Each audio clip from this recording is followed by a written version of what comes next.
বন্ধুরা, তোমরা সবাই কেমন আছো? আশা করি সবাই ভালো আছো। তো আমার ইউটিউব চ্যানেলে তোমাদেরকে ওয়েলকাম জানাচ্ছি।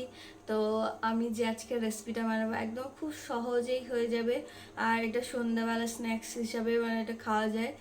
তো চলো, একদম খুব অল্প টাইমে হয়ে যাবে আর খেতে অনেকটাই টেস্টি। তো আমি বানাচ্ছি সেটা, আর রেসিপিটা তোমাদেরকে আমি শেয়ার করছি। চলো শুরু করা যাক। আমার সয়াবিন পকোড়াটা বানানোর জন্য এই যে সয়াবিনটা আমি সিদ্ধ করে একদম শুকনো শুকনো করে নিয়েছি, একটু পানি নেই।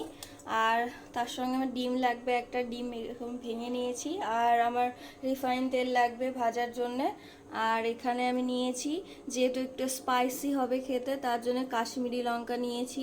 আর এখানে কাঁচা লঙ্কা কুচিয়ে নিয়েছি 3-4টে মতো। এখানে গোলমরিচ নিয়েছি 1/2 চামচ মতো। আর এখানে নুন আছে। আর এখানে কর্নফ্লাওয়ার নিয়েছি 1 চামচ। আর এখানে 4 চামচের মতো বেসন আছে। আর এখানে 2 চামচ আদা রসুনের পেস্ট নিয়েছি একসঙ্গে। তো এটা আমি ম্যারিনেট করব সয়াবিনটা। আর ম্যারিনেট করে আমি আধ ঘন্টার জন্য রেখে দেব। তো ফার্স্টে আমি ডিমটা ঢেলে দিচ্ছি এর ভিতরে। তারপরে একে একে এই যে আদা রসুন পেস্ট, তারপরে কাশ্মীরি লঙ্কা, কাঁচা লঙ্কা, তারপরে গোলমরিচ, নুন, আর এখানে হচ্ছে বেসন আছে, আর কর্নফ্লোরটা সব একে একে আমি দিয়ে দিচ্ছি এর ভিতরে।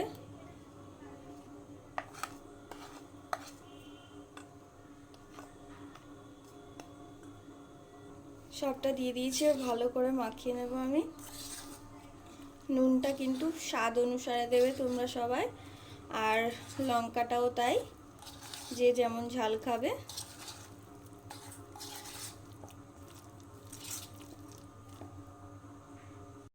এই যে সবগুলো আমার ভালোভাবে মাখানো হয়ে গেছে। এবার আমি এটা ঢেকে দিয়ে রেখে দেবো। এতে কিন্তু একদম পানি দেবে না, তাহলে খেতে ভালো লাগবে না। তো আমি আধ ঘন্টা পরে এটা আমি ভাজবো। আধ ঘন্টা পর আমি ফিরে আসলাম। এবার আমি ভেজে নেব। দেখি তেলটা গরম হয়ে গেছে। এবার আমি একটা একটা করে ছেড়ে দেবো এর ভিতরে।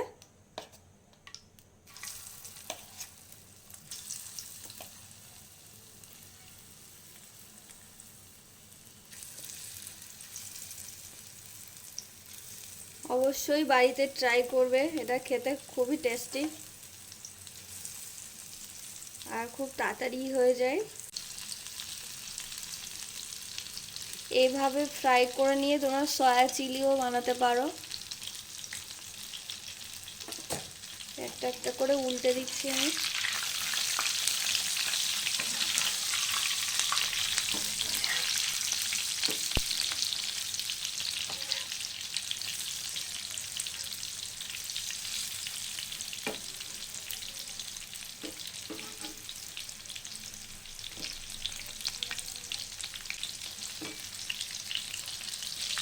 এই যে ভাজা হয়ে গেছে, এবার আমি তুলে নেব।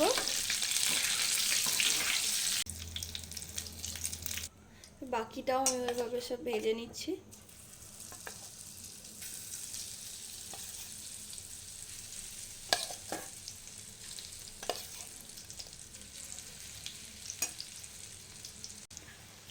তোমরা অনেকে আছো সয়াবিন খেতে ভালোবাসো, তো অবশ্যই বানাবে, এটা খুবই টেস্টি খেতে। তো বন্ধুরা, আমার এই যে সয়া পকোড়া রেডি। তো গন্ধটা তো খুবই সুন্দর, আর খেতেও অনেকটা টেস্টি। তোমরা অবশ্যই একবার বাড়িতে ট্রাই করে দেখবে, একদম খুব সহজে হয়ে যায়। আর হচ্ছে খেতেও অনেকটাই টেস্টি। এটা তোমরা আবার হচ্ছে সয়া চিলিও বানাতে পারো, গ্রেভি করে, গ্রেভির মধ্যে দিয়েও খেতে পারো, এটা অনেকটাই টেস্টি। তো এই যে এটা আমার হোমমেড টমেটো সস, তো এটা দিয়েই আমি খাবো এখন। তো অনেকটাই টেস্টি, অবশ্যই বানিয়ে তোমরা দেখবে বাড়িতে।